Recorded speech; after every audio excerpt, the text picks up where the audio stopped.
Good evening. Welcome to the November edition or the Thanksgiving edition of the Tucson Macintosh User Group here. Our next meeting, let's see, we're celebrating Thanksgiving, Veterans Day, and the end of the election season.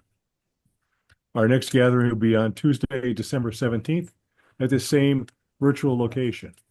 In December, we have Ask Me Anything session hosted by Kevin, and a guest speaker, Marty Gensius, with a lighthearted look at Mac user groups. And this is for our holiday meeting. Please see the chat window for the link that I'm putting into the chat right now. And that is for you to do the presenter review poll and let us know what you like, what you don't like, and what we should do in the future.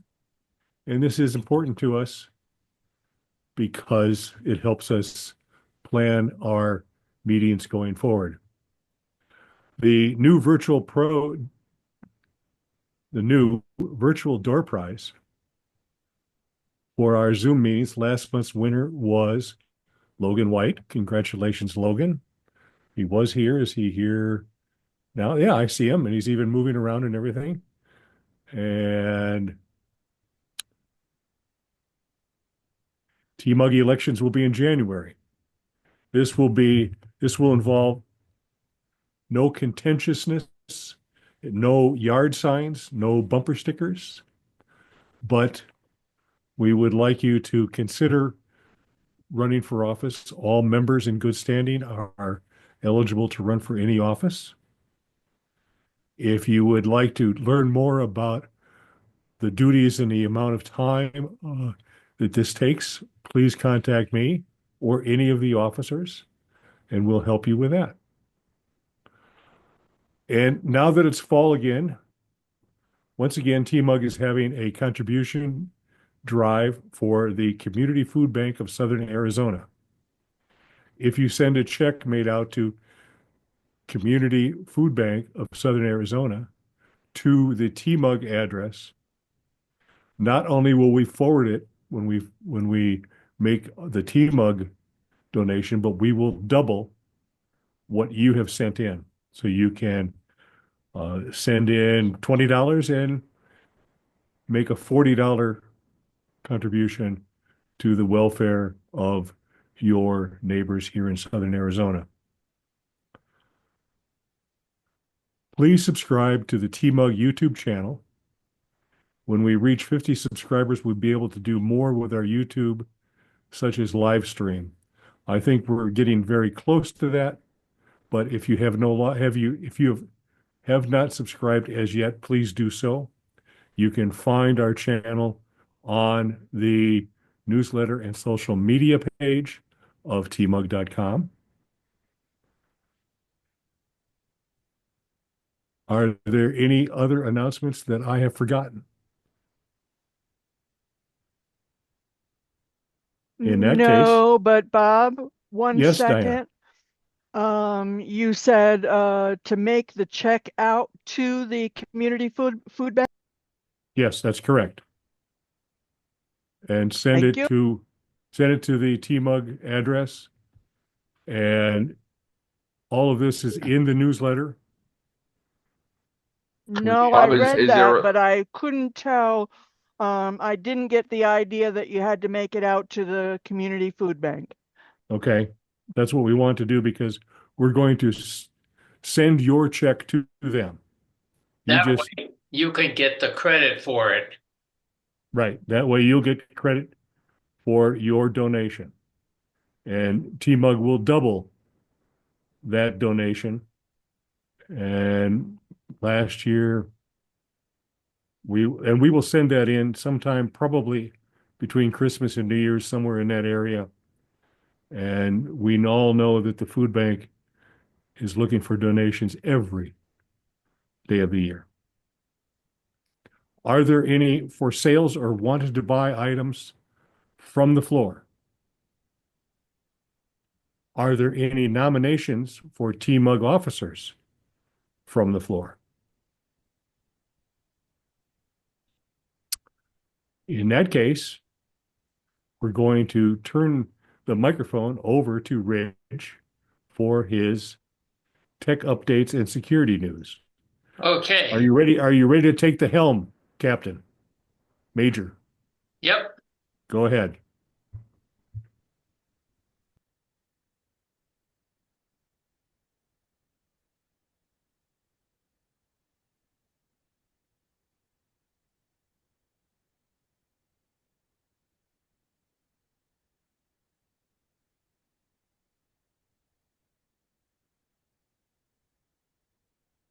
Okay, here we are for November. And of course, we had software updates. Probably the most important ones here for us folks are the 1Password, the Firefoxes, and the Chrome. Maybe graphic converter as well. Super duper if you're using that. And if you're a Microsoft Office user, that's up to 1691. And today, Zoom Workplace is what we're using as 6.2.10. And of course, Apple was busy as well. And the HomePod got updated, and you can see all the rest of those. Probably the most important ones are the Ventura, Sequoia, and Sonoma updates. And if you're really using your iPad and your iPhone, those updates are there for you to check. And Safari as well. And maybe if you're running a watch, that's important. And their professional programs got updated as well. You can see Final Cut and Logic and Compressor in motion. And coming we've got updates coming that are now in beta. And you can see them all here, just for your information. And they had their fourth quarter financial activity report where they were up 6% year over year in revenue. And you can see the other items there, and the pie chart there on the left shows most of it was attributed to iPhones. And the board of directors declared a cash dividend as well. Now, Apple and artificial intelligence. Now, online, Apple is being complained about because they're coming late to artificial intelligence. So Apple CEO Tim Cook had an interview with Wall Street Journal, said he was aware they're late, but getting it totally right before release takes a bit more time. And here's some iPhone issues that might be of interest to all of us. The 16 Pro and Pro Maxes users are reporting that the units randomly freeze and restart. And iOS 18.01 doesn't seem to solve the issue. One guy reported restoring his iPhone 16 from a backup on his Mac rather than from iCloud worked. And simple reinstalls of the software at Apple stores doesn't eliminate the problem. And some are having luck with a complete erase and reinstall. And Apple was thinking maybe that 18.1 fixed it. And Apple just announced, I think yesterday or today, that from December 18th, owners of iPhones running on iOS 8 and earlier are going to lose the ability to use iCloud device backups unless they update to iOS 9 or later. Now, if you have bought some iTags, there are a whole bunch of ways you can carry them or attach them to the items you want to keep track of. Here's what Casetify has for you. Here's what Apple has for you. And Belkin's and Caseology and OtterBox. That's not all of them, but because if I was going to show you all of them, it would take us all the rest of the night. Now, the First Vision Pro isn't what it looks like today. They had a patent application, and this is what that patent application looked like. There's an iPhone being slid into the frame of a set of safety goggles. But that's not how the Vision Pro turned out, as we all know. Miscellaneously, late last month, they replaced their lightning ports on the Magic Mouse and keyboard and trackpad with the USB-C ports instead. And of course, they left the port on the mouse on the bottom of the mouse, meaning it can't be charged and used at the same time. And that's always been complained about. And now when you order a new M4 iMac, it's going to ship with a keyboard and mouse of the same color. And the early adapters of these USB-equipped accessories, devices that are same, they don't behave properly unless the latest version of Mac OS Sequoia is running.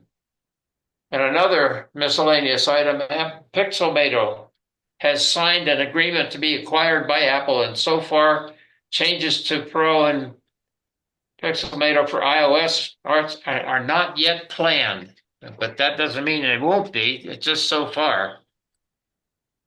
Belkin has created a head strap accessory for the Apple Vision Pro device, and people have used it online, say it's really comfortable, but it only costs about $50. And there's what it looks like in the package it'll come in. Apple and iOS support. And how long does Apple support iOS? It doesn't really guarantee a length of time, but you can usually expect about 5 years of updates and 6 years of security updates, with Apple regularly going beyond that. Here are some new emojis that have been approved by the emoji subcommittee. There's a Bigfoot.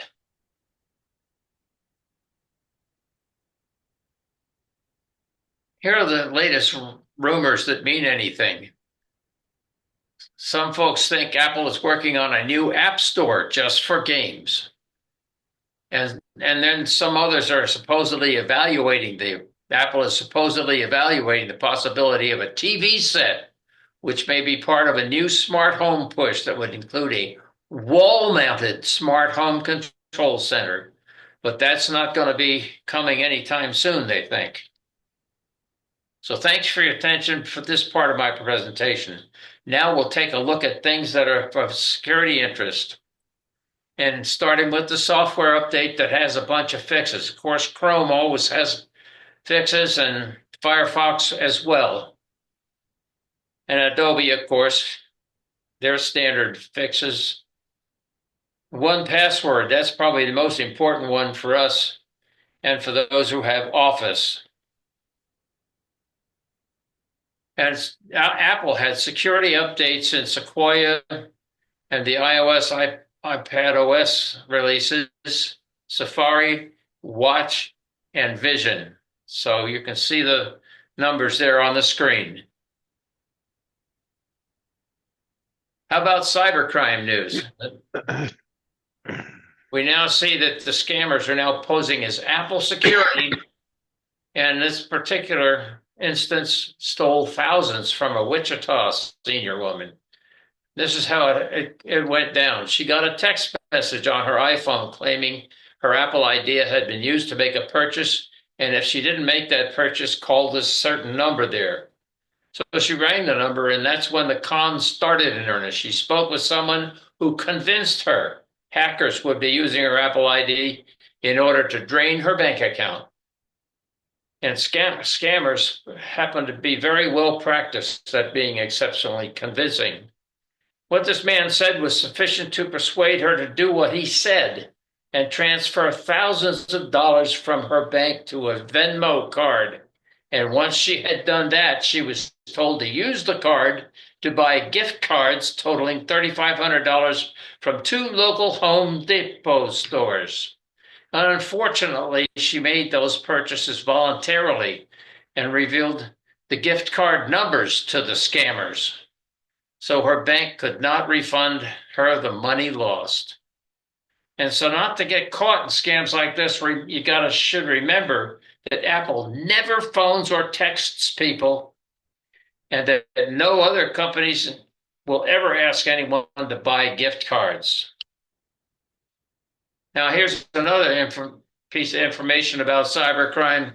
Porch pirates are getting smarter than ever now.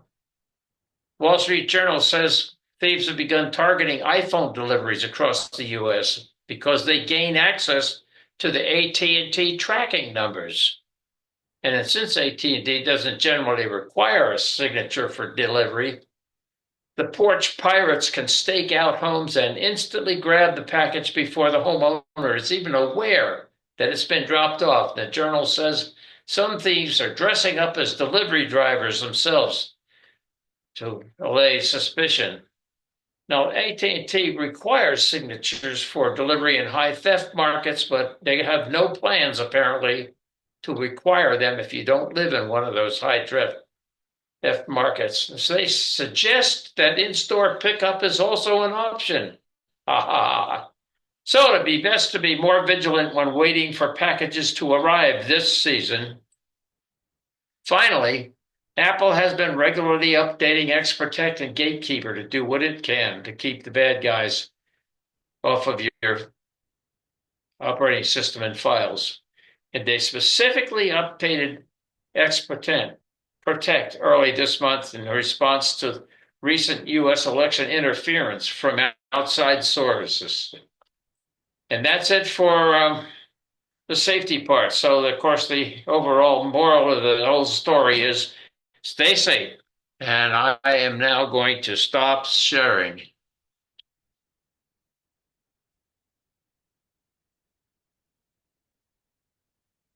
And Bob Wood is muted. Thank you, Ridge. Appreciate all your hard work with Okay. your regular check-in with updates and security. There was another update that happened since we met last, and that is the M4 Macs have dropped, and we're going to take a very abbreviated look at that. And I'm going to share my screen. Share. So you should be seeing my keynote screen now. And here's the story behind M4 Macintosh. It's what we used to call a speed bump. It is a upgraded processor. It's better, it's faster, it leaps tall buildings, and it's faster than a locomotive. But let's take a quick look at the items that have been updated. First is the M4 Mac, iMac. It comes in brilliant colors and is a little more colorful than it was. And as we were told earlier, it comes with color matched keyboards and mice. Isn't that And wonderful? my son bought a blue one. A blue one. Okay, second from the left. Also, it has more RAM. The base RAM is now 16 instead of 8, and it has a wonderful 24-inch display. Then there's the Mac Mini, and this one was the one that I think changed the most. The Mac Mini shrunk in outside dimensions. It's only 5 inches square now, but it got a little taller. And I bought one of them. I've got one of them too. Well, of course you do, Rich. You always have the latest thing. and it is a wonderful powerhouse. Is by far better than the M2 iMac, Mac Mini, which I think was the last one. Smaller footprint, more RAM, more ports, and paired with a studio display, this is the 27-inch iMac that we all missed. Finally, there's the MacBook Pro M4, and it has the better battery life, more RAM, and a better camera. Now,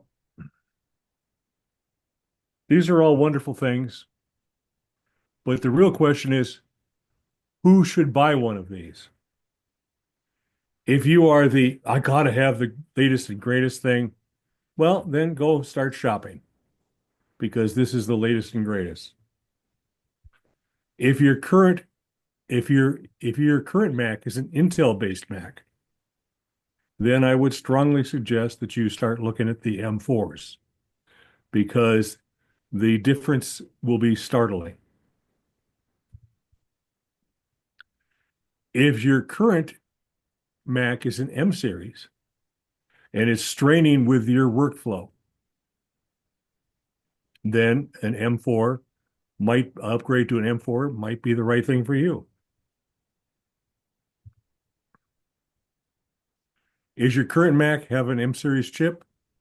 If so, and none of the 3 points above is you, then you probably don't need one. I have a M1 MacBook Air, and it does everything I want it to do. And I have an M1 Mac Studio, and I don't see myself changing that for the foreseeable future. Any M series Mac can do Apple Intelligence as it comes online. Intel's will not. Does your spouse, partner, child, parent use an older Mac? Well, maybe this is the time for you to get yourself an updated M series Mac and pass your earlier M series Mac down to your spouse and partner. It's kind of a win-win because you get a new Mac and you get credit for helping out your spouse or partner with a faster Mac.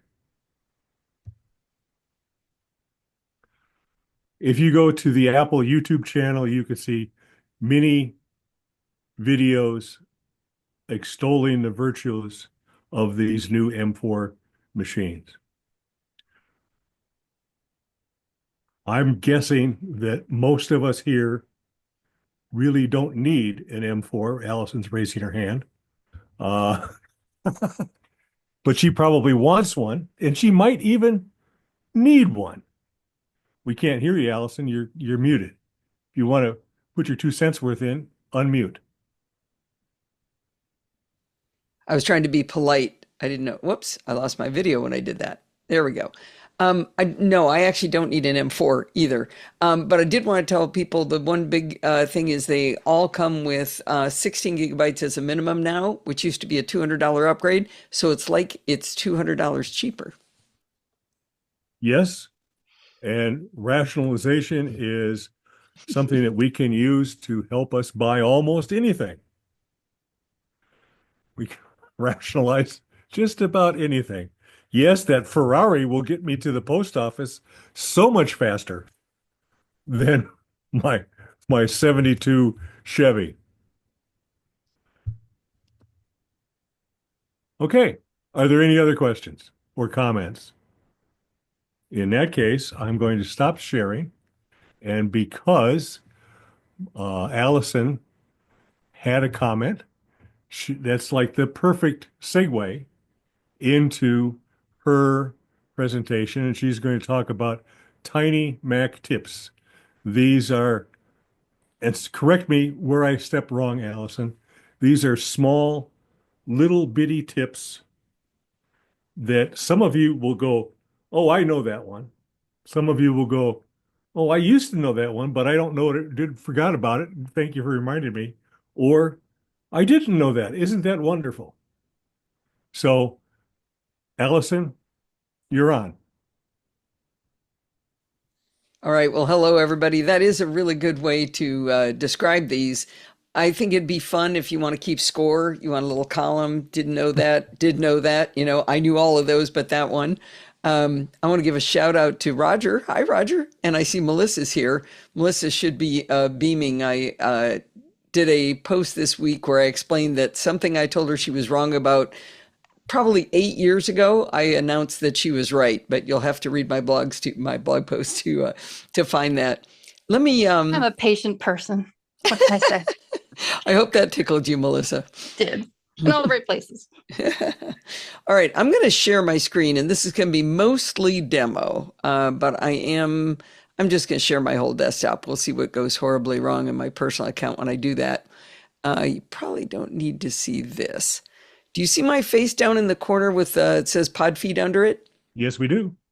That's a cute little tool called Face Screen that I've started using so that while this is going on, you can still see me yakking, which I'm sure you'd be really sad if you didn't get to see my face. Let me, where's the side view? Let me just give one explanation of where these came from. My friend Jill McKinley, Jill from the Northwoods, who does some amazing podcasts, Start with Small Steps, Buzz, Blossom, and Squeak, Start Small Steps with God. She's got some really great podcasts. She was a hardcore Windows person. She was an admin of on Windows, and she switched to the Mac, and she switched cold turkey. It was really interesting to watch. Actually been a presenter at MacStock, so she's really terrific. Anyway, She's been a presenter here. What's that? She's been a presenter here at T-Mug. Oh, she has. Okay, good. Yeah. You know, Jill. Great. Yeah. She's awesome. You should listen to her podcast. Everybody should subscribe to everything she does. She's just wonderful. Anyway, she wanted to go. She had switched to the Mac, but she didn't feel like she was good at it. You know, she was adequate at it. She was okay. She could do it, but she wasn't an aficionado like she was with Windows.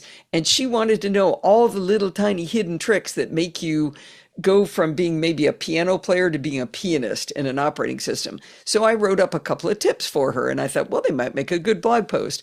Today I published my 9th blog post, and each one of these has 4, 5, 6 different tips in it. So I'm going to give you a smattering of some of the earlier ones, but my website is podfeet.com, and I like to say everything good starts with podfeet.com. I just for you, created a button that says Tiny Mac Tips. So you can get to all of my Tiny Mac Tips. And I don't know why they're Tiny Mac Tips. It seems like it should be Mac Tiny Tips because the Mac isn't tiny. Anyway, I said it wrong the first time and now I have to stick with it. But if you click that button, we're going to jump to live demo immediately. But if you just remember podfeet.com, if you go to, where to go to Tiny Mac Tips, I didn't mean to do that. Let's bring it down here. You can see all 9 of these. And if you jump into any one of them, let's say you go to part 6, there's a little index at the up front that will take you to each one. You want to go straight to Finder Search there. You're going to find it right there. So you're going to be able to see every one of these just like that. And if you're really crazy, this might have been a bad idea, but I put a link to my Notion database where you can look at, this is for each of the blog posts, all of the tips. And so you can search around in here and see which one, like, let's say you want to find something out about the doc, you could use this and do a search for doc. And you're going to see that I didn't realize I did the doc in part 5 and I did it again in part 9. I did more in part 9. But anyway, that's a quick way of going in and looking at everything that I've done, or you can scroll through these and read through each one. And when you get to them, each one of these has a link to all of the other ones. So you can go from here to part 2. And if you go to the bottom of that, you can, there it is. There's a link to part 3. So at the end of each one, you can get to all of them. Okay, is that enough spamming of where you can get to this stuff? So you don't have to write anything down. I'm going to do a live demo and you can go in and you can find all of these tips for yourself. By the way, I like to be interrupted. And let's see, how do I get rid of... In that case, I'll let you know that I was going to give you the opportunity to do that shameless self-promotion at the end of your talk, and we'll give you that opportunity again. All right, good. Well, like I said, everything good starts with podfeet.com. I have paper that you can't see here necessarily, and maybe did for a second there because I have the video up, but I'm going to be flipping through these to try to just paper was a better way for me. Maybe I'm old school, but I like to do it that way to have all of the tips so I don't go back and forth into the documents I was showing. The first one, I'm going to open up the Finder and go into my applications folder. And let's say you want to find an application or a file in the Finder. I want to find tail scale. So I can sit here and I can scroll and I can scroll and I can scroll and I can scroll. I can get down to the T's, but I'm going to go past the T's. And then I'm going to go back up and I'm going to find it. And there's tail scale. There's a faster way. In every Finder window, anywhere you are, you can type the first character of the file you're looking for. So I'm going to type the letter T, and it got me down to T for table flip. I go down a little bit, there's tail scale.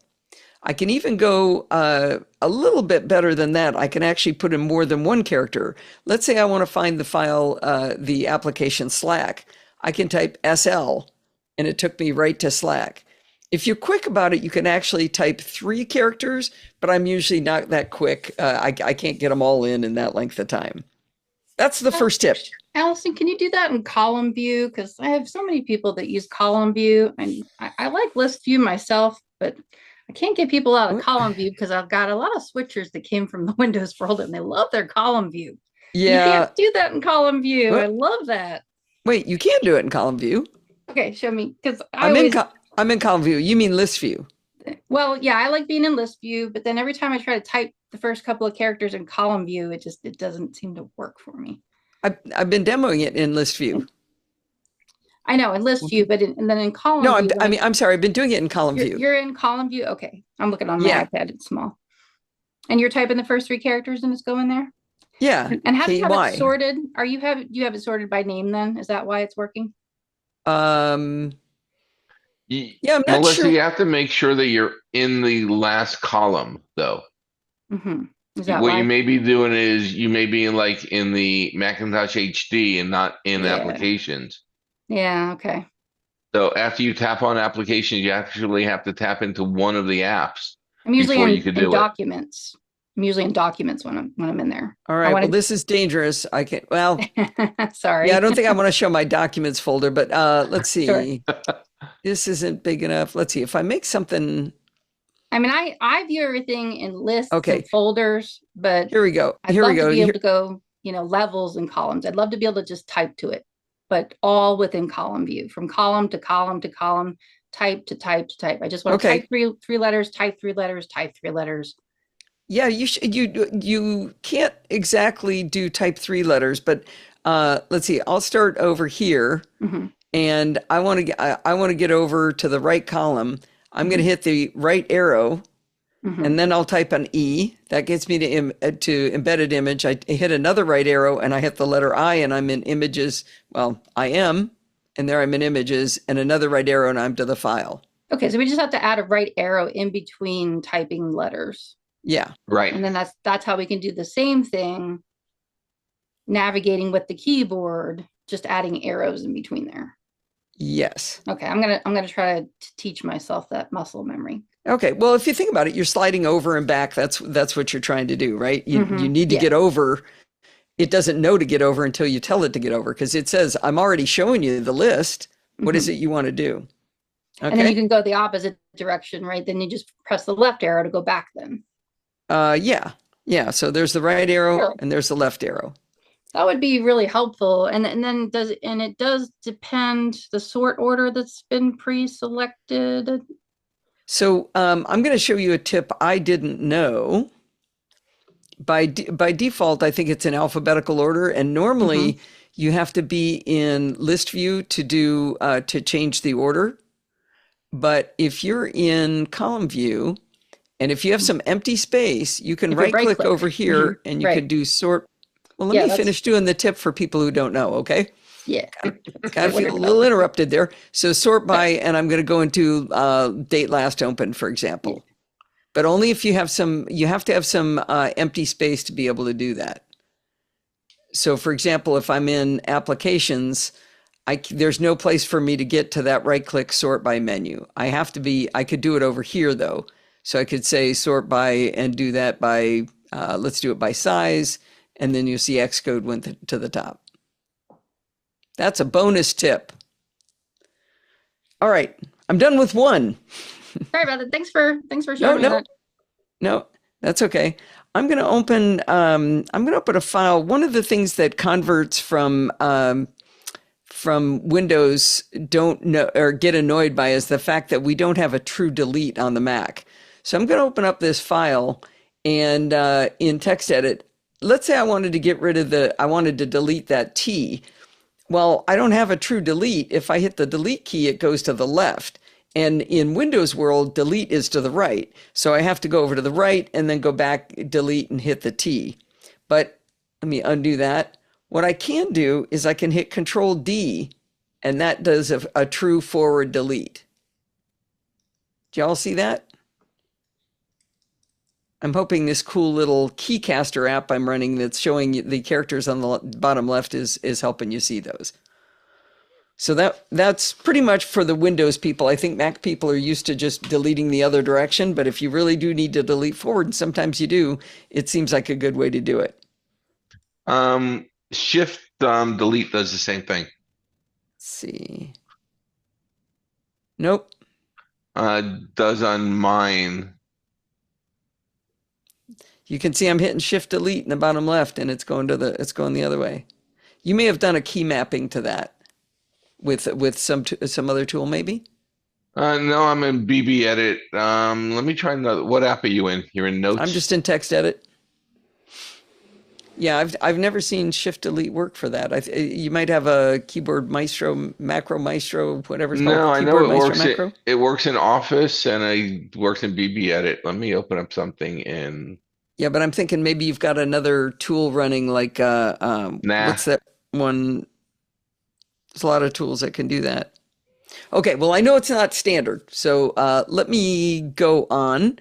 One of the things that I like to do is to speed up a way to rename files. So I've got this file here called True Delete, which is the file we have open. Actually, I think I can quit that. If I want to rename something, I can click on it, and then I can click on it again, and then it's selected, but I see a lot of people still select it again, and I could name it Bob. That was a lot of tapping and selecting. Let me do this instead. If I select it once, actually, I select it once, I'm going to hit the return key. That's going to select it, and I can just type right over that. So I don't need to do any tapping. I don't need to let go of the keyboard with and go over to the trackpad. I can simply select it and start typing. But one other thing I tend to do more often than rename a file is I might want to put some characters at the front end, or I want to put something at the end, the front or the back end of it. If I hit enter, I can just hit Command left arrow, and it jumps me all the way to the left, and I could write something here. Let's say that was file 01.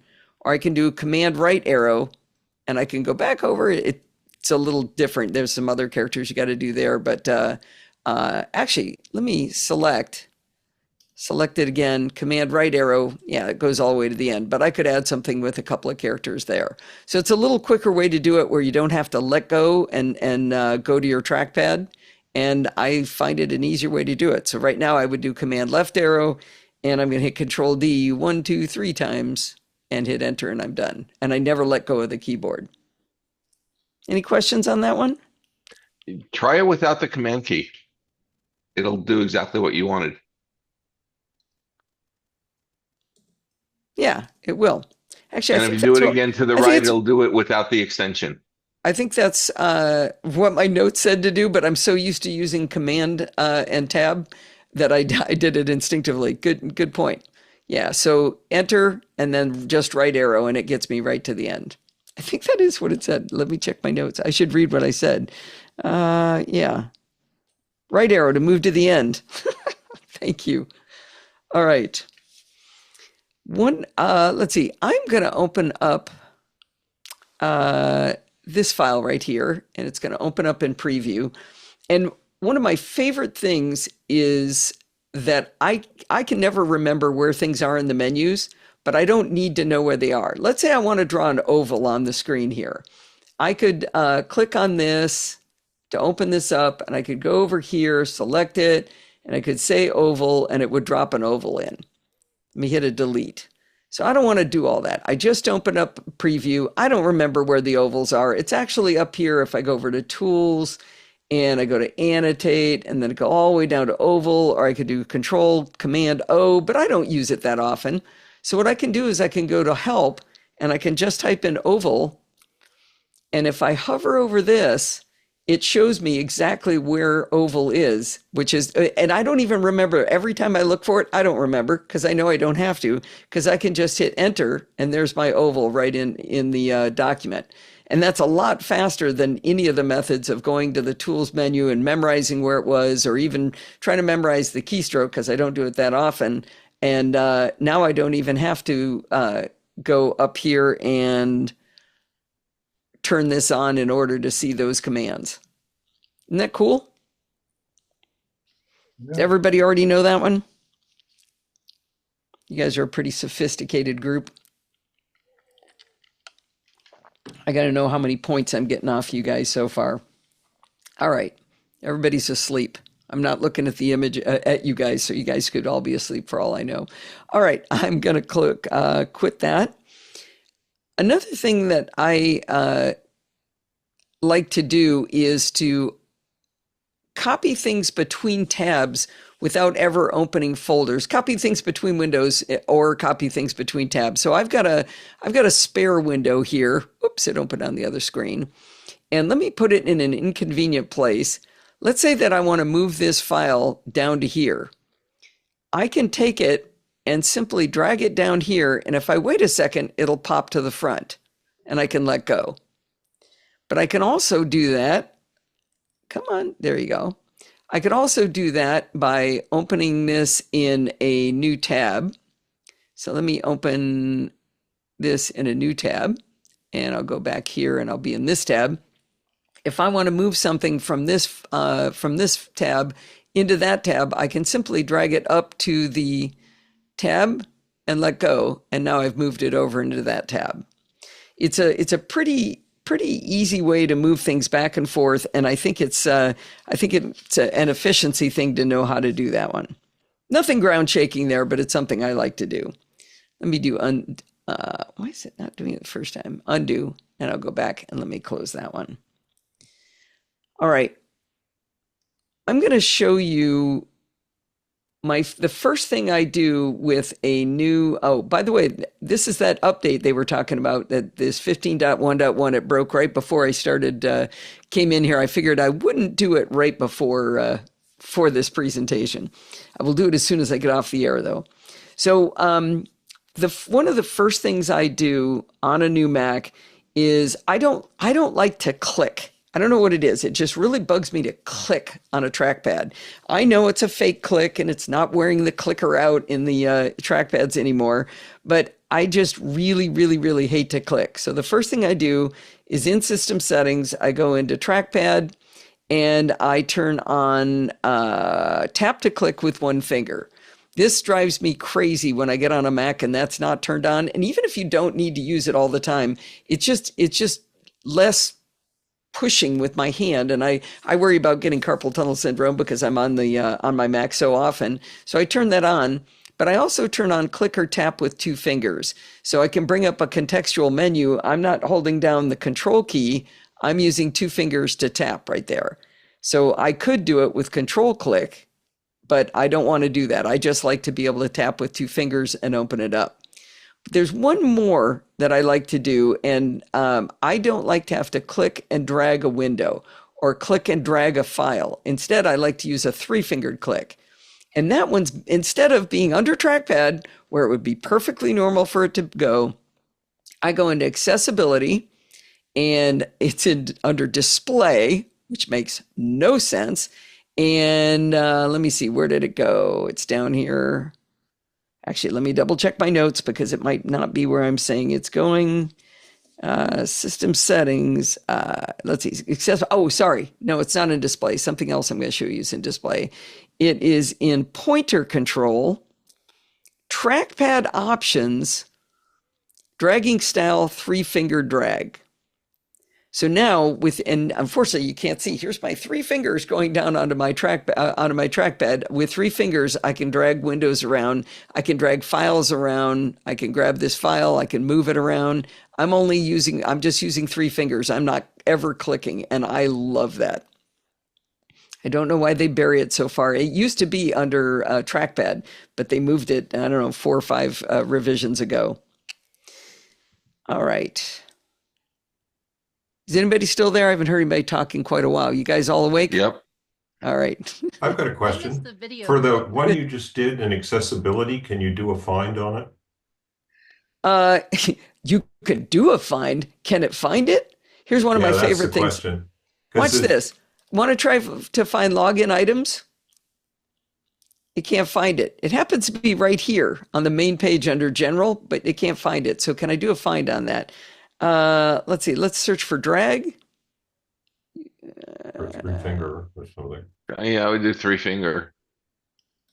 Whoops. Yeah, this is a real issue, I think, that you're highlighting, that stuff moves around and it's crazy in beta land because you never know where you're going to find stuff. Yeah. No, I don't. It's not finding it with the word 3. Yeah. It's finding accessibility. So it's in here somewhere. Good luck to you. Luckily, I showed you how to get to all these tips and you can find it again later. When I do a new, sorry? I missed the video tutorials. Now they're just an animation and I missed the actual hand model. Yeah, that was really cool. That was useful. Why did they take that away? I don't know. Whose They don't decision like was us. that? Well, there it is. That's all they're doing. Melissa, you're extremely low. Can you raise your mic volume? Sure. I didn't hear what you were saying. She was saying she missed the hand model animation they used to have here. Also, while you're in a different system settings, if you type in login, you will see login and extensions now. Oh, is it just because it wasn't? Right. No, it's still not there. It's showing in mine when I'm in a different one. What one are you in? I clicked in. Where am I here? Let me close this. I'm in Control Center. I typed in login. That's the first thing that showed up. Okay, so you're in Control Center, and you typed in Oh, login. nope. Yeah. No, Huh. it's not there. Yeah, are you in a beta? Nope. I'm running 15.1.1. Huh. Well, maybe I'm just lucky. But yeah, don't give me search if you're not going to give me results. You said, can I search? The answer is yes. Can I find? That's a completely different thing. All right. We're gonna get to some higher level stuff here. Actually, shoot. Close your eyes. Pretend I remembered to do that before we started. I have well, actually, I'm going to do some of these tips out of order. You probably know this, but I love to put files and folders into my sidebar. So, for example, I can take TMUG and I could put it here in my sidebar, and any one of my windows that I have open, I can get quick access to those folders or the files inside that folder. And then when I'm tired of it, I can just simply drag it out. And I use that all the time. And one of the things I use it for is I create these folders for my podcast, a new folder every week. Well, it looks like my Hazel isn't running. Those 3 shouldn't be there. Oh, well, anyway, if I'm down in here and I'm buried down, I'm looking at pivot tables, I might need to get to where I am at some point. I need to know where this is in my operating system. So under View, you can turn on Show Path Bar. And down at the bottom, it shows you iCloud, Documents, Podfeet, NosillaCast Week files, this date, pivot tables. You can see the entire path to this. Now, what's really cool about it is you can actually use this to move files. So I could take this fuel stations file, and I can take it and I can move it right up and I can drop it onto that icon, onto that folder. I can navigate to that folder, and there's the file. Oh, shoot. Yeah, there's Hazel's working now. Hazel just moved it somewhere. Let me see if I can Command Z and Command Z. Did it put it back? Oh, I've lost that file. Yeah, no, I think it might be in the trash.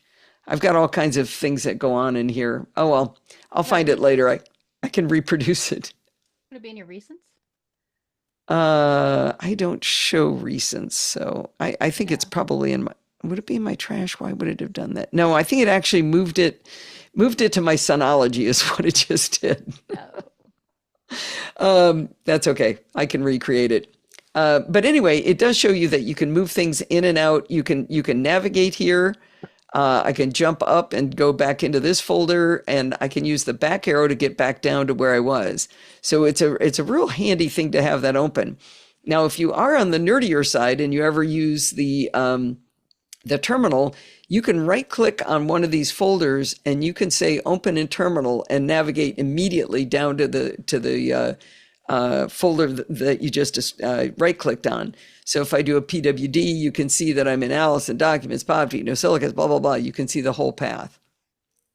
I think that's a really nifty little tip. I use that a lot.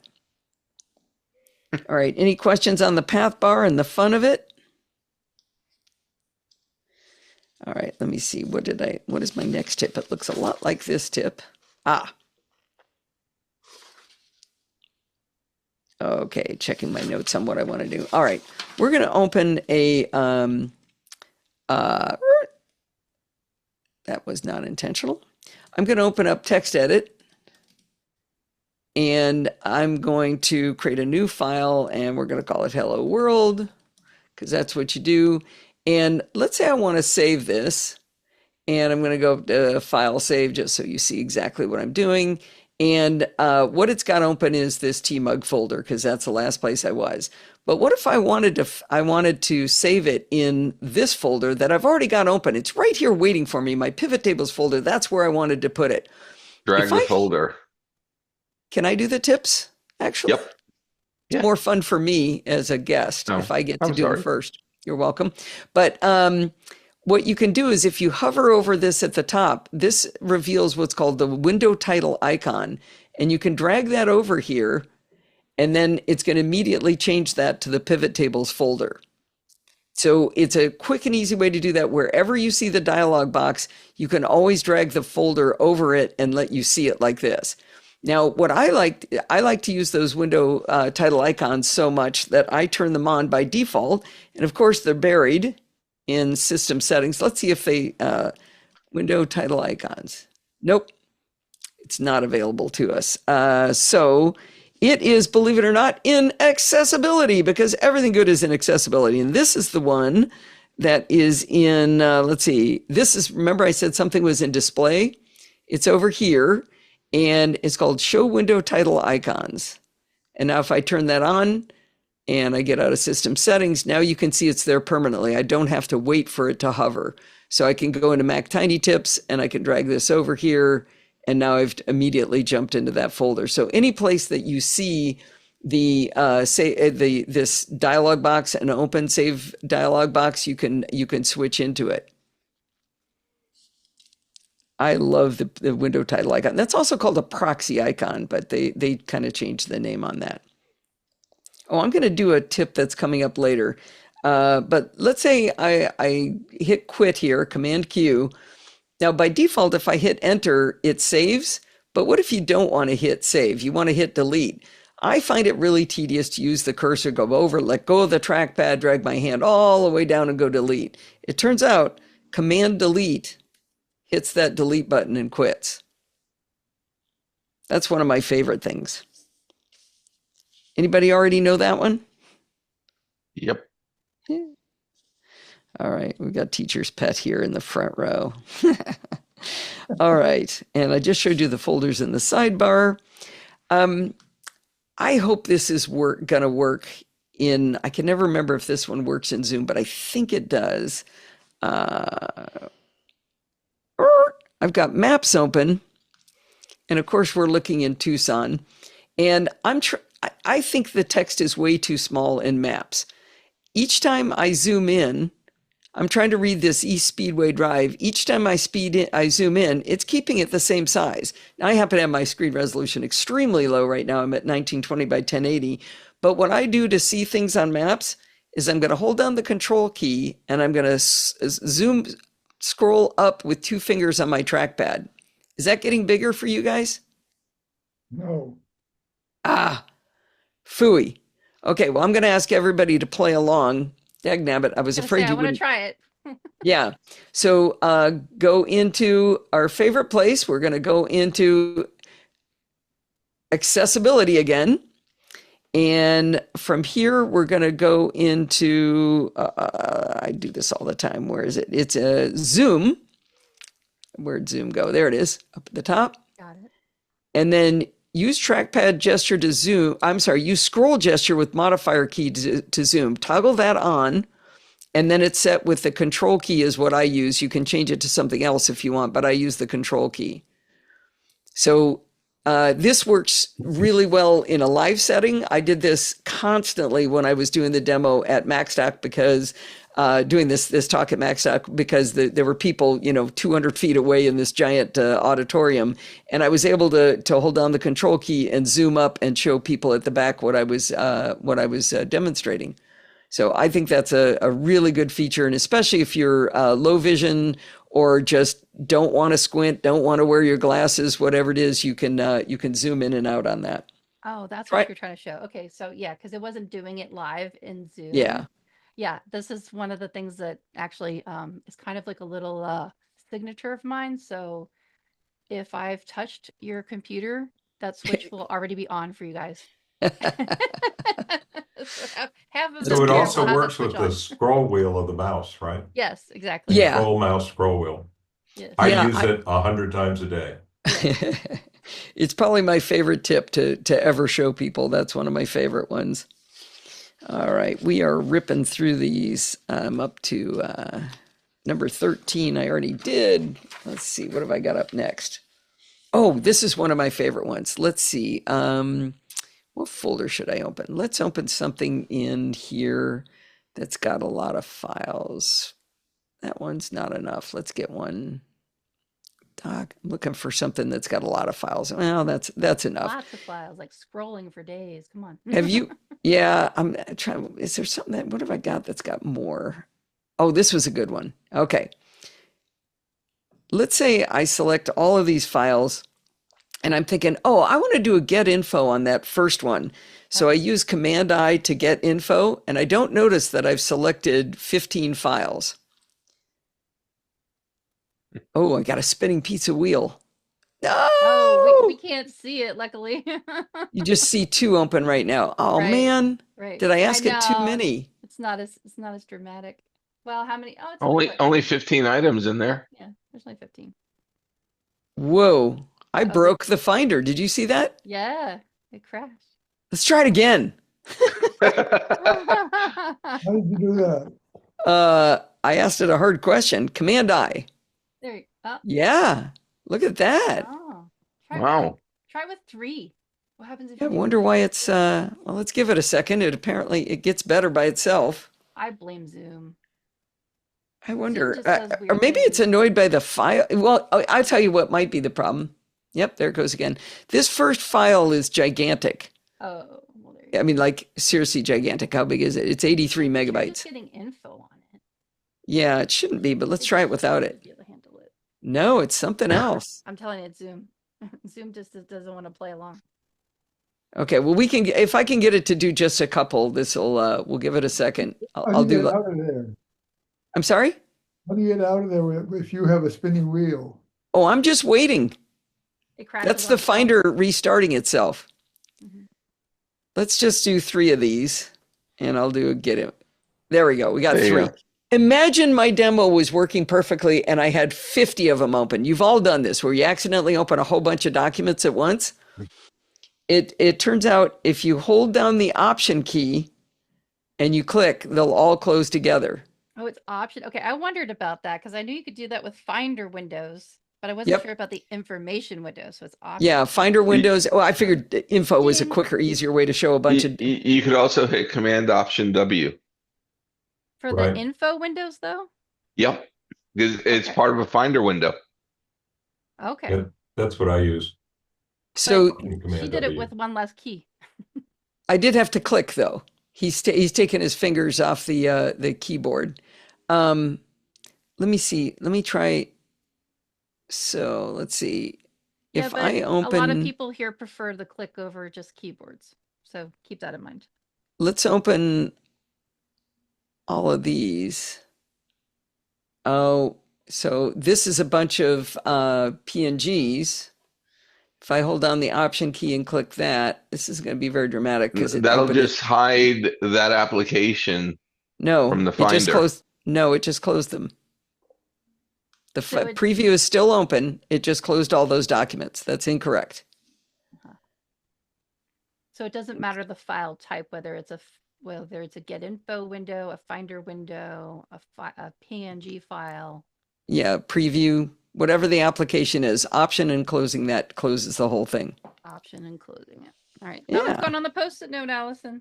Oh, goody. I got one on Melissa. That's fantastic. All right, here's another one I'm fond of. Let's say let's do this. So you can tell. Well, let me mess this up a little bit and let me do something like this. So I've got a Finder window open, and this column is too narrow, so I've got ... there, and this one's too wide, and this one I can't even see. I can change the width by down here. If you get your cursor on that little double line down there and you double click, it resizes it to the correct size. But watch, if you hold down the option key and you double click, let's do it on this one. They all resized. Right. Now it used to save that when you closed your window, Yeah. and it doesn't anymore, and it makes me crazy. Yeah. And actually, there's a lot of smart people on this call. I'll ask you for one that I want. I use this format that you see here where I've got my NoSolicast weekly files and there's my 2 folders. But let's say I've got, let me open up my little, I don't know, let's just do this. And let's say I'm going to hold down the option key to get a save as. You guys all know about that, right? File, save. If I hold down the option key, I get a save as. Mhm. Look how this is shortened. Yeah. Because yeah. I don't want to do that every time I want to save a file. I know. want it to stay. Can you make it stay for me? That Hold drives on me a absurd. second. Hold on a second. There is a way of doing that. To make it Good. just stay put, because I'm always resizing that because I'm constantly changing. Let me different open up a displays. document. Give me a second. Because 'Cause I this figure is, that's a P list of some sort or a Finder preference window or something that just. I'm going to leave that as an exercise for the student to keep going because I've been working on this for ever since they made it stop saving that format.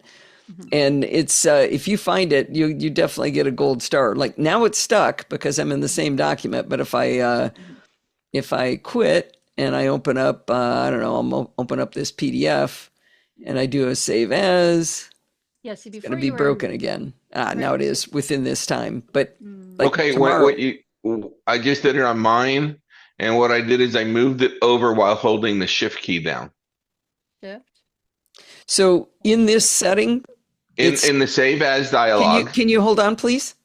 Sure. What I was trying to show you was if in the save as right now, it's already sticking. It's staying that way. So I don't know that we have proof of concept because Okay. it's sticking now. But let's say I do that. I hit cancel. Let's just open up this other one. And we did a file save as.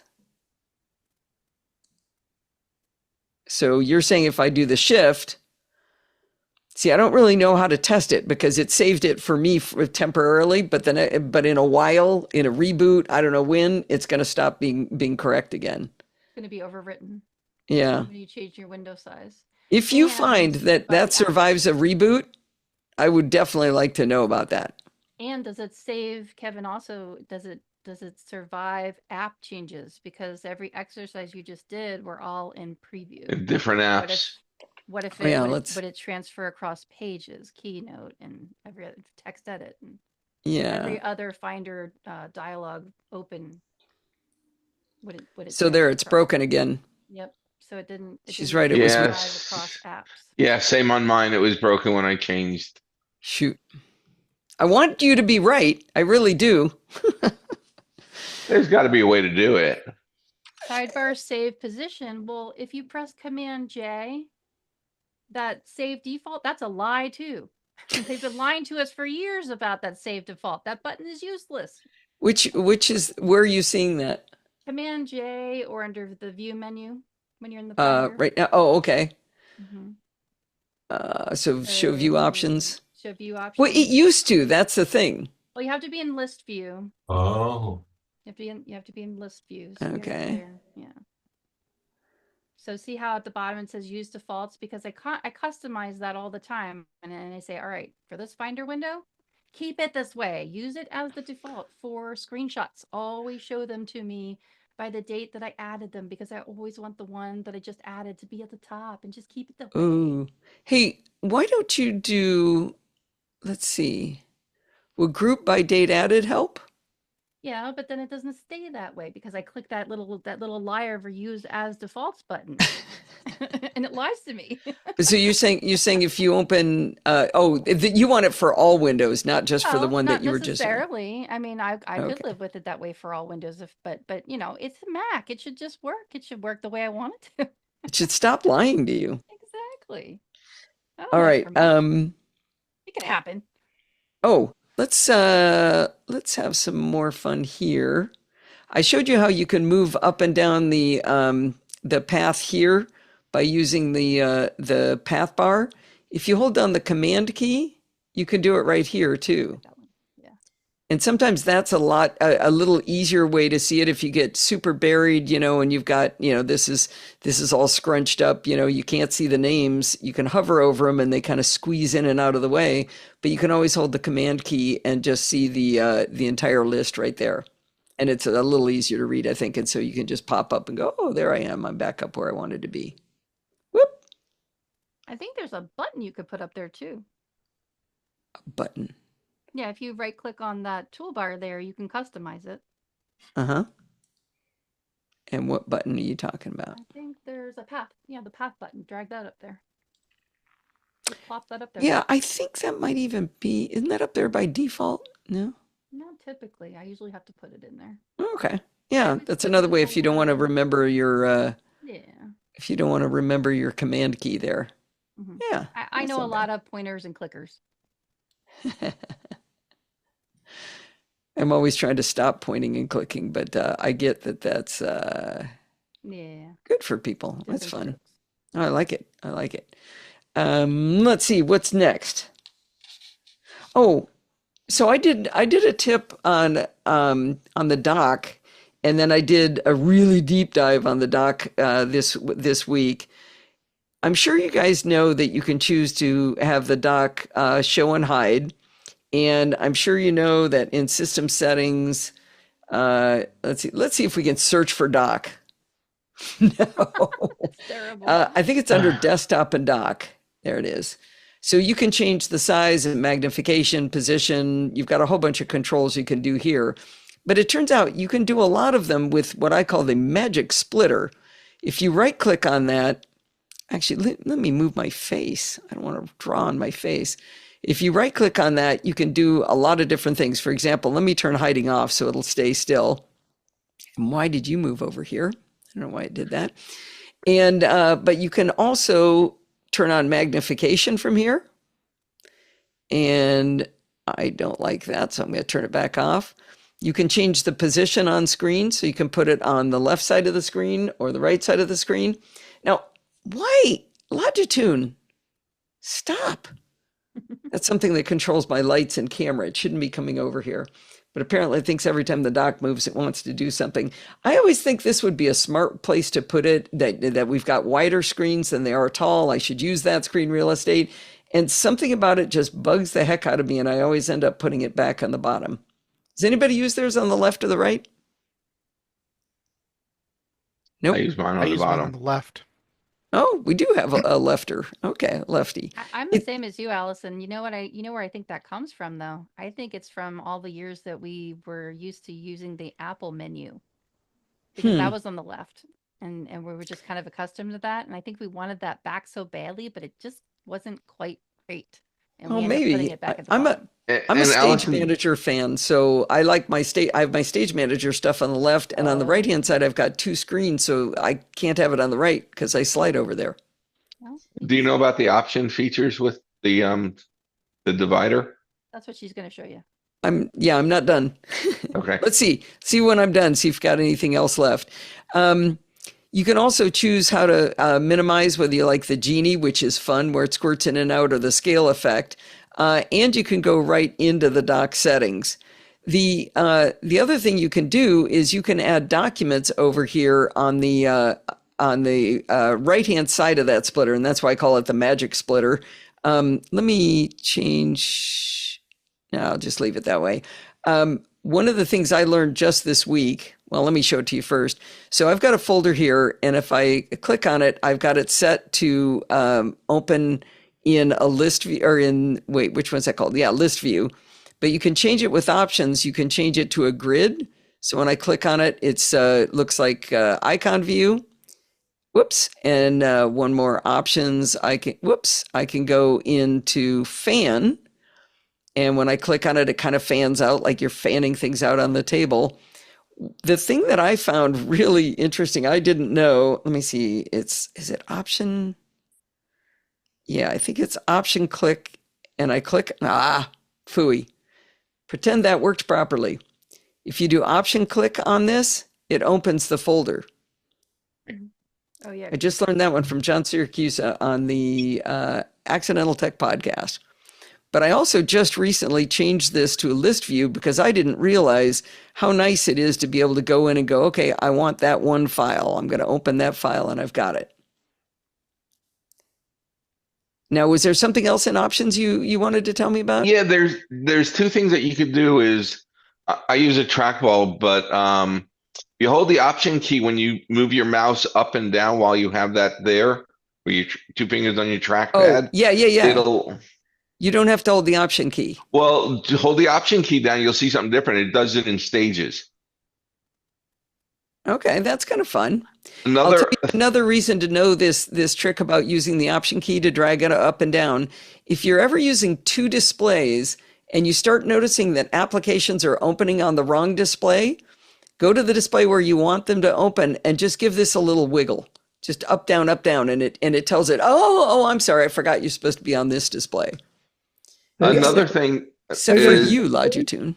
If you're in an application, like open up Safari. Okay, it sounded like somebody else had a question, so we should probably give them a turn here soon. Yeah. Okay, now if you hold down the option and click on the divider, it'll hide everything on your desktop except for the window that you're in. Oh, you mean if I had more than one thing open over there? Yeah. Let's see. Or on your other, if you have multiple screens. No. Option click on the divider is not doing anything. Go into an application. So in Safari. Okay. Now option click that. Nothing. You've got something else set up. Does it on mine? I've done it on other clients' machines. Yeah. No. Don't know what that is. But it definitely doesn't do anything here. All right. Let's see. Sorry? It doesn't do it on mine either. Yeah. That's something else. Maybe it's a setting. Can you go back and show us how to, if an application opens on the wrong window, how it can remind it it's in the wrong window? So I just drag this little slider up and down to zoom up and down, and it teaches it, oh, you mean to be on this screen. So first I move it where it's correct, and then well, yeah, it's not going to magically jump to the correct screen, but if you're finding like you're over here in Spotlight and you say to open text edit, and instead of opening here, it opens on the other window, if you just wiggle this, it teaches it that you're trying to talk over here. Seems like it should be obvious to me because I've clicked over here, but I find things open on the wrong window sometimes, on the wrong screen sometimes. Okay, happens to me.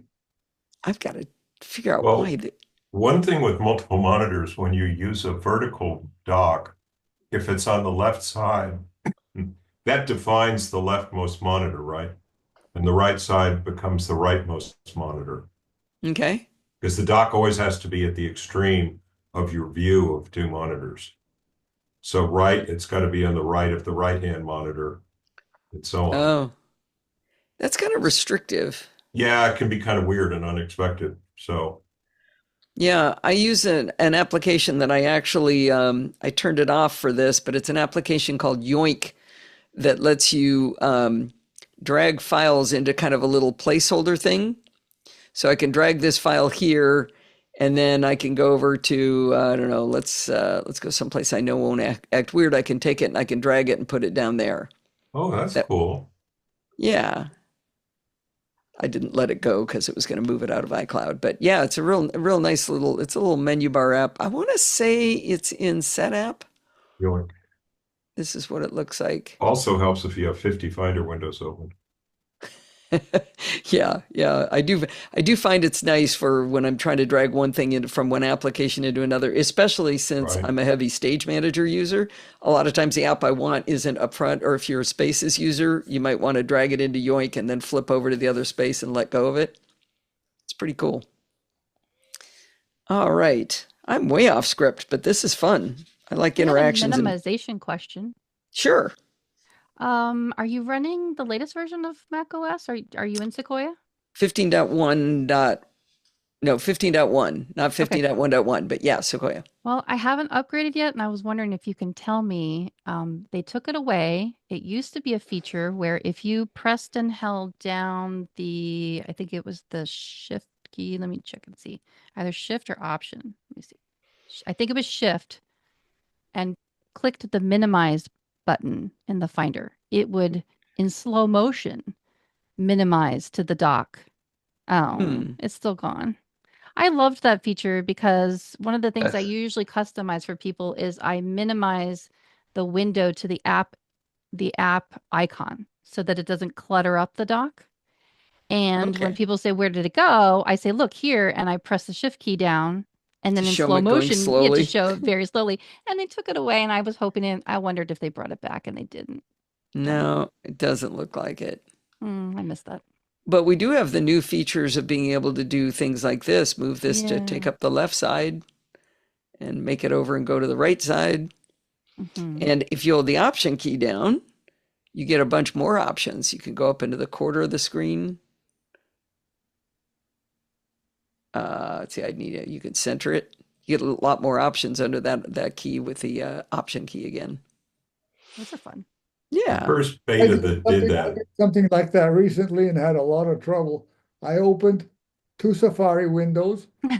Yeah. I interacted with them, and then I went to the 3rd Safari window, and then when I wanted to find it, I couldn't. I had to quit Safari to find it. Was it buried behind one of the other ones because they were both half size? It wasn't. I opened Safari alone, and that window was gone until I quit Safari and opened it again. So the one thing I would do in that case, when I lose something is when I can't find it, I go up to Window, and usually you'll find it here. Yeah, but down at the bottom. It wasn't there. Oh, it must have gotten closed then. No, it wasn't closed either. Well, if it's not closed, it would have been here. Well, we probably will never be able to reproduce it, but I believe you. Yeah, I believe it happens. You can also right click on the dock icon and show all the windows. Sometimes they go missing down there too. Oh, I didn't know that one. Open up a bunch of, like, you have Safari open there. Open Show up all a bunch windows of there? Yeah, if you have something Oop. that has several windows open in one app. Uh-huh. So open up several Safari windows just at random. All and right. then right click on Safari and then say show all windows. Where's my Safari? A lot of people minimize a bunch of Oh, look at preview that. PDFs that That's they nice. don't realize, and then they end up stuck in there, especially if they're on older operating systems, and they just end up hidden. I Why like don't that. why don't you set these up like you did before? Are you I want- talking to me? No, forget it. You do your thing. No, we're having fun here. I've only got a couple of, oh, I do have, I have a couple more. Let me show you just a couple real easy ones. If you hold the command key down, you can click and drag menu bar icons to different positions. So if you don't like where they are, you can click and drag and move them around. That's a quick one. Again, these are back to just really tiny tips. Oh, this is a fun one. Let's see. Let me get my keynote back up here because I had a fun, let's see, where are you? I don't know where my window is. Let me go down to keynote and say, bring it up. There we go. Let's make a new page here. And I want to change the presentation title. Let's see, I'm going to call this Color Me. And I want that to be a different color. And because I'm trying to make you look at podfeet.com as many times as possible, so you're sure to remember my URL, I'm going to bring up my homepage, and it's slowed down for some reason. Don't know what's going on. That's interesting. I'm having all kinds of fun here today. But let me go in here, and I want to take the word color, and I want to format that, and I want to get it, excuse me, I want to do it to a different color. So I'm going to go into text here, and I want to pick a different color. I could click this, and I could pick one of these boring colors, or I could click the color wheel, and I could choose different colors. But I can also, even though this isn't, there it is, finally. Geez, where were you? If you tap on the color wheel, and this is not particular to Keynote, and it's not particular to my website, to Safari, anything like that. Anytime you have something you want to change the color, and you can get to this, see this little eyedropper, you can take it and you can actually cheat and go outside of the window. So this is, I've got Keynote on the left, and this is Safari on the right, but I'm able to go over here and I can take that color red, and I can choose that color red, and now I can change the color of why didn't it change? Oh, come on, for the love of Pete. I am just hitting it today on all cylinders. Come on. Gonna go like this. Let's try blue. Will you buy Dog blue? uses, I know it works. There it goes. That was a Okay. little subtle. Let's try it one more time. I think I just clicked back and forth on the windows. There we go. Changed it to red. I could have just chosen red up here, but you can steal colors from your desktop, from anywhere you want. You can go, just slide across and go get them with this little eyedropper. And that's called the color picker tool, and it's available all over the place. Did you know you can create your own color palette? You see, I have a color called Al Red. I don't actually remember how I did that, but I think I you put learned. one of the little squares at the bottom. Yeah, but no, I've actually got a list of my colors. That's my color. Oh, I forget how I did it. Did I do it here? Yeah, you probably made your own list. Yeah, Yeah, but I probably don't under remember. new. Try new. Yep, there you did. Let's see. So Yeah, if and I then double click it. Double click it. You renamed it. but I want to change it to another. Yeah, make it Al Blue. But how do I make it blue? Double click on that. Oh, we have, yeah. Yeah. Do your I do my color picker. And I go, okay, I want and blue. then drag it up there. Try Maybe. dragging it up Ah, there it is. and Ooh, then look at double that. click on it, rename it. Yeah, and there's Al Blue. Al Blue. Sounds I like knew I a did it somehow. Thank you, song. Melissa. I bet I hit delete on that. There we go. There, now I have two colors, all of my own. great Anyway, for that's just, color logos if they're unique colors. Mhm. yeah, it does help. All right, I'm going to do one final thing. Let's see. I'm going to go back to have system preferences, settings open. Oh, I almost did it without messing up one, system settings. Let's get this stuff out of the way. If I go into displays, and this is going to be more interesting. This is my laptop display that you're not looking at right now. By default, you see these five little, highly descriptive things, larger text to more space, and you got a default. And if you hover over them, you can see, and I would control zoom, but you wouldn't be able to see what I'm doing here. It says 1512 by 982. This one tells me it's 1352 by 878. Okay, that's nice, but that's only 5 resolutions. A lot of people buy third-party tools to try to be able to see more options. But if you go down into advanced now, you can say show resolution as list, and you tap done.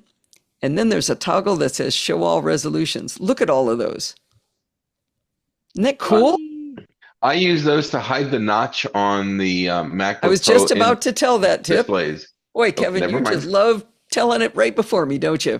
If you have don't like the notch on your laptop, you can choose the 1512 by 945 option. And then that actually, in that case, now over on my other display, my notch disappeared. You can't see my notch from here, but I have a notch and then I don't. So it's a nice way to be able to see a lot of different resolutions. And on my Pro Display XDR, I did it in this list view so that I could give you 1920 by 1080. So you would have the biggest display possible that I could stand to actually still look at. You know what? We are at 727. So I think the only thing I know how to do is to plug my show one more time. Let me bring this back over. So what I like to say is everything good starts with podfeed.com. If you start at podfeed.com, you can find stuff like my Tiny Mac tips. You can get to Bart Bouchat's security bits. That's his post that he does every other week where he will show you all of the things that are going off horrible in the world in terms of security. If you go to blog posts, you can see my latest blog posts, and there's several a week. These are my 4 podcasts. The NosillaCast is now officially the longest running Apple podcast. Adam Christensen beat me. He got into podcasting before me with the MacCast, but he retired his podcast and he joined the Mac Geek Gab. And I asked him permission. I said, I'm allowed to say that now, right? And he said, yes, you are now the longest running Apple podcast. I've been doing the NosillaCast since May of 2005, and I've never missed a week. It's a weekly show, comes out every single week. That's for applause right there, everybody. Yay. That's hard to do, just so you know. And then Chit Chat Across the Pond is a conversation podcast with me and somebody else. And lately, Adam Engst has become a consistent guest once a month. Adam Engst, who does the Fabulous Tidbits. And he is absolutely delightful. He's funny. He's humorous. We have such a great time. It's a really good dynamic between the two of us. It's not always just him. I have other guests on as well, but it's mostly him now. And if you're a real nerd, Bart Bouchatz and I are doing a podcast called Programming by Stealth. And this will take you over to a website that we jointly work on where you can see the 172 different episodes we've had of this, where each one of these has a full tutorial show notes. So you can listen to the podcast here, but you can read along and listen to everything Bart's teaching us as we go along. It's a really terrific podcast. It's definitely a Propeller Beanie one. If you've wanted to always learn the terminal and you've never gotten into it, but you really want to know more, we did I think it's a 40-part podcast called Taming the Terminal. And there's even a book you can get to where you can find all of these show notes. I think it's in Apple Books. Yeah, it's in Apple Books and a lot of other places. So everything good starts with podfeed.com. This is where you should go for all your high-tech stuff. Allison, thank you so much. We have one last request of you. Thank you, Roger. What? We need I've got you a question. to pick the door prize winner. I get to pick the door prize winner? Yes, you need to ask if you can ask your S lady to pick a number between 1 and 27. All right. Hey, Siri, pick a number between 1 and 27. A random number between 1 and 27 is 27. 27 out of 27. Okay. That's Larry Decker, and I'm going to check in with Kurt Blanchard, our membership and secretary. Is Larry a current member? You're muted, Kurt.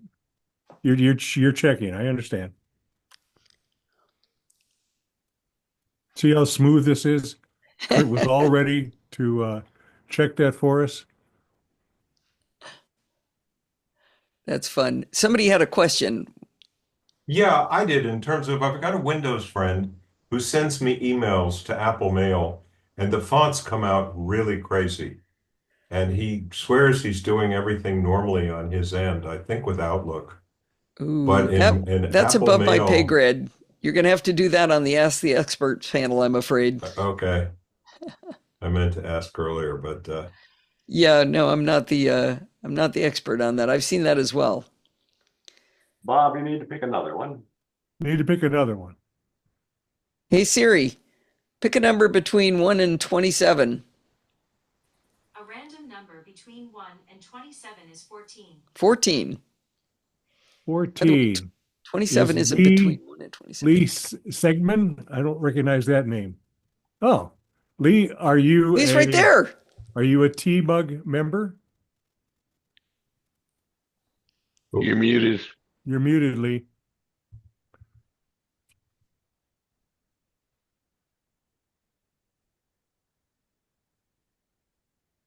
You're still muted, Lee. I can't hear you. Hover over the audio icon and No, I am not a member. I am sending my check actually tomorrow morning. the check's in the mail. I heard it here. But that's okay. I'll wait next time. I guess I'm not lucky in love this time. Okay. Third time's the charm, You betcha. Allison. All right, let's do this. Hang on. Pick a number between 1 and 27. Let's go with 17. 17 is Susan Clement. That was ChatGPT. Let's see. He gave the thumbs up Unfortunately, to Susan. Susan Right. won a couple months ago, so she's Right. not eligible. Not eligible this time. Try one more. All right, here we go. Can you pick another number, please? Hey. Nope, I pressed the wrong button. Pick another number. All right. How about the number 47? You were It's a supposed. prime number. No, it was supposed to be between 1 and 27, remember? Ah, my mistake. Let's go with 13 then. It's right in the range and has a bit of a mystical reputation. Okay. Tommy Friedman. Tommy, Yay, and you are Tommy. not on the list as having won in this year. So you are the wiener. And so tomorrow I will send you an Apple gift card via email. And thank you very much. And Melissa's celebrating for us all. And thanks again to Allison for sharing her time and her knowledge and her wisdom with us. We appreciate it, Allison. And I hope that everybody has a good evening. Please drive safely from your computer back to the rest of your evening, whether it's TV or the bedroom. See us again next month for our holiday session with Marty Gensius. And also in January, we will have Jill from the Northwoods talking Ooh. about Notion. She's taught me everything I know about Notion, by the way. That when I showed you that you can get to the database of everything, that's all in Notion, and I learned it all from Jill. That's going to be fantastic. Okay. Listen We to really her appreciate podcast. it. And you know, I'm glad I was at Macstock to twist arms, and thank you for letting me twist yours, Allison. My Have pleasure. a good evening. Good night. Drive safely. Bye. Good night. We'll see you next month. Thank you, Allison. Good to see you. Thank Nice you. to see you after all these years. Yeah. Bye. I share all of your Thank you. wisdom.